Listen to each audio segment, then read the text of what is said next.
Hello.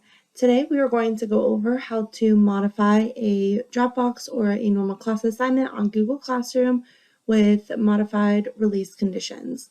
So this would be if you had any student that needed different time constraints, or if they had it written into their IEP, for example, and they needed more time on an assignment, then you could modify the assignment in order to fit their needs.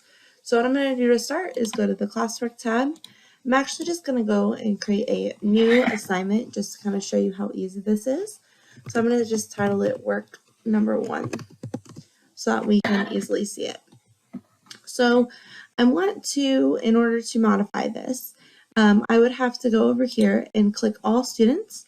I would have to unclick the checkbox for all students, and then I would have to then click on the students that would need the extra time. So I would have to do this 2 times. I could do the extra time first, or I could do everybody else first, but either way I'm going to have to do this twice. So I'm just going to go ahead and click on the student that needs the extra time first. And then over here I have my grade category, wherever that's going to fall. Now for due date, this is where I'm going to change the due date and time. So I'm going to make it 2 weeks, and you'll see the difference here in a second. I'm going to label this under week 1. And then if I wanted to schedule this assignment, I could go into schedule in order to make it a different time. So let's say I'm going to have it open Monday for this student, and then they get 2 weeks to work on it.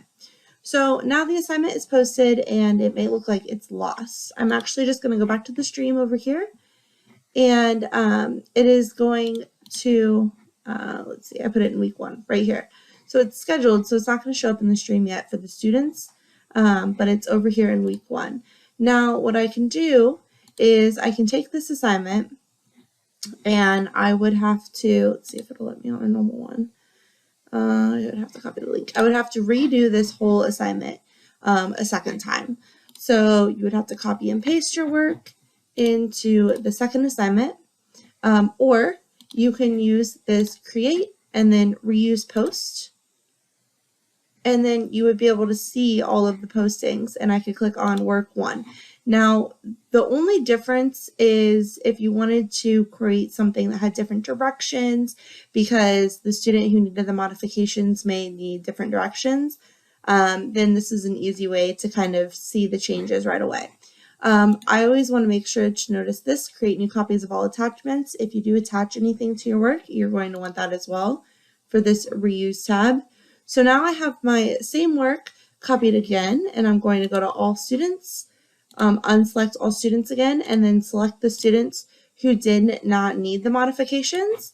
I'm going to schedule this one just like the other one for April 4th, which is when the other one started also, except for this time I'm going to look, and this one due date, I'm going to make it 1 week instead of 2 weeks. So this student only has 1 week to do it versus the other assignment had 2. So this is an easy way, and the easiest way that I have found to modify release conditions for a assignment in Google Classroom, to modify for just if the student needed some extra time. Thanks for watching.